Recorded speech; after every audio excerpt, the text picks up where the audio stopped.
Assalamualaikum warahmatullahi wabarakatuh. Pada pertemuan minggu ke-10, kita akan membahas tentang analisis biaya dan manfaat.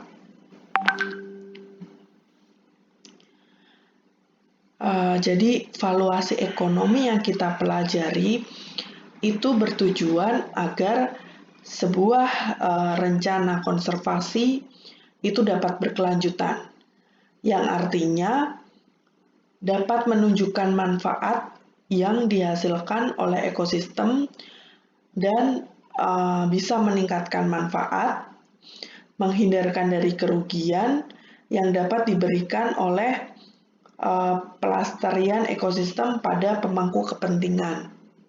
Jadi tidak ada lagi perdebatan lebih penting yang mana, lebih bernilai yang mana, karena kita sudah memaparkan rencana konservasi dengan adanya nilai ekonomi. Nah, kita kembali ke pendekatan penilaian jasa ekosistem yang sudah sedikit kita bahas di pertemuan ke-9. Ada 4 pendekatan ya, penilaian jasa ekosistem.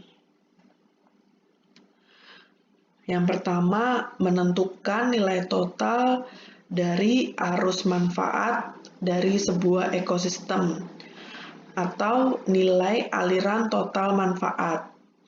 Digunakan untuk memahami kontribusi ekosistem untuk masyarakat. Nilai kontribusinya untuk masyarakat.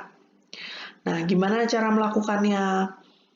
Yang pertama, melakukan identifikasi semua yang kompatibel satu sama lain. Jadi pelayanan atau jasa yang berhubungan satu sama lain yang diberikan oleh sebuah ekosistem itu. Kemudian yang kedua, mengukur kuantitas setiap layanan yang disediakan. Misalkan akan sangat sulit ketika kita penilaian jasa, misalkan dia menghasilkan berapa liter air untuk masyarakat. Jadi manfaat sebuah ekosistem di hulu misal menghasilkan air berapa liter yang digunakan oleh masyarakat, misalkan seperti itu. Kemudian kalikan dengan nilai masing-masing layanan. Jadi dideskripsikan dulu layanan apa saja yang diberikan oleh sebuah ekosistem, apa saja, misalkan ketersediaan air, kemudian ketersediaan ikan, kemudian setelah dijabarkan berapa kira-kira pendapatan masyarakat itu dengan memancing ikan, berapa liter air bersih yang digunakan oleh masyarakat, kemudian dikalikan dengan nilainya masing-masing, dirupiahkan ya masing-masing. Kemudian menentukan manfaat bersih dari sebuah intervensi yang mengubah kondisi ekosistem atau nilai perubahan aliran manfaat untuk menilai apakah intervensi secara ekonomi bermanfaat. Cara melakukannya, ukur berapa kuantitas masing-masing jasa yang akan berubah akibat atau hasil intervensi.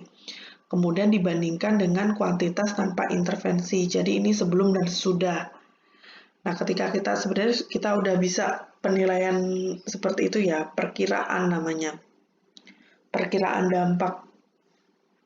dampak lingkungan akibat sebuah intervensi atau sebuah perubahan. Kemudian dikali dengan marginal dari setiap layanan, dikalikan nilai perubahan itu. Kemudian yang ketiga, meneliti distribusi bagaimana biaya dan manfaat ekosistem atau distribusi manfaat untuk mengetahui pemenang dan yang kalah untuk alasan etis dan praktis. Ini pada intinya ketika sebuah ekosistem tuh intinya dinilai apakah ekosistem itu bermanfaat atau enggak gitu. Ketika ada perubahan, apakah nilai manfaatnya tuh lebih besar yang sebelum diubah atau yang setelah diubah akan memberikan manfaat yang lebih. Seperti itu. Caranya, identifikasi pemangku kepentingan dan kelompok yang relevan, kemudian tentukan spesifik jasa mana yang akan mereka gunakan dan nilai jasa tersebut, atau perubahan nilai yang dihasilkan dalam sebuah perubahan atau intervensi. Yang keempat, mengidentifikasi potensi sumber biaya untuk konservasi atau opsi pembiayaan untuk membantu membuat ekosistem dalam menopang diri sendiri secara finansial. Jadi secara finansial si ekosistem itu nggak perlu ditambahin apa-apa lagi, dia udah bisa berjalan sendiri gitu loh intinya. Cara melakukannya, identifikasi kelompok yang menerima manfaat paling banyak, kemudian menganalisis dari mana dana dapat diambil menggunakan berbagai mekanisme. Jadi mungkin ada beberapa mekanisme atau model untuk si kelompok pemanfaat tersebut. Nah, dalam sebuah kasus yang berbeda, mungkin akan menggunakan pendekatan penilaian yang berbeda juga. Bisa jadi menggunakan satu pendekatan, bisa jadi lebih, 2 atau 4-4-nya misalkan digunakan, tapi saya rasa akan timbang tindih gitu. Nah, kita sebagai perencana itu dituntut untuk bisa melakukan analisis dengan tepat agar nantinya dapat menghasilkan penilaian dengan tepat. Sehingga keputusan yang diambil oleh pemangku kepentingan itu tepat juga kalau penilaian dari awal tepat, intinya begitu. Nah, ada beberapa pertanyaan yang dapat membantu kita untuk melakukan analisis penilaian ekonomi. Yang pertama, jadi siapkan pertanyaan berikut untuk melakukan analisis awal ya. Jasa spesifik apa yang disediakan oleh sebuah ekosistem? Kemudian siapa yang menerima layanan ekosistem? Seberapa penting mereka? Bagaimana setiap layanan atau jasa ini akan berubah jika ekosistem dikelola secara berbeda, misalkan. Seberapa besar perubahannya, seberapa cepat perubahannya, berapa lama perubahannya, apakah itu bisa dibalik, ataukah penggantinya apa ketika jasa itu diambil jika ada. Seperti itu. Penilaian jika digunakan dengan benar akan menghasilkan lebih banyak pilihan informasi. Bahkan kadang-kadang ketika pertimbangan ekonomi bukan menjadi kriteria utama untuk mengambil sebuah keputusan, kita pun masih bisa menganalisis gitu.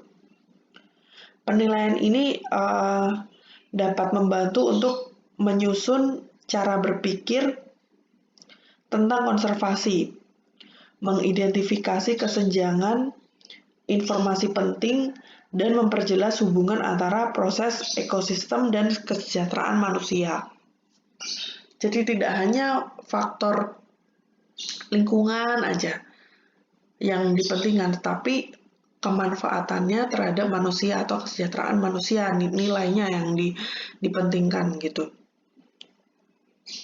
Jadi kadang-kadang beberapa ekonomis berpikir untuk apa kita mempertahankan sebuah hutan alam kalau memang tidak bernilai, atau kalau memang hutan tersebut ketika dimanfaatkan, kesejahteraan manusianya lebih banyak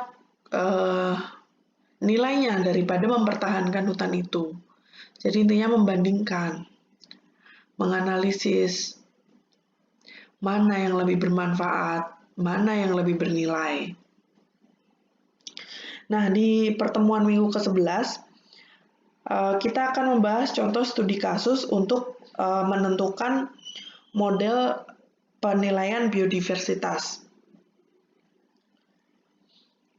Jadi ingat model penilaian biodiversitas ini tadi tidak hanya menggunakan satu teknik, tidak hanya menggunakan satu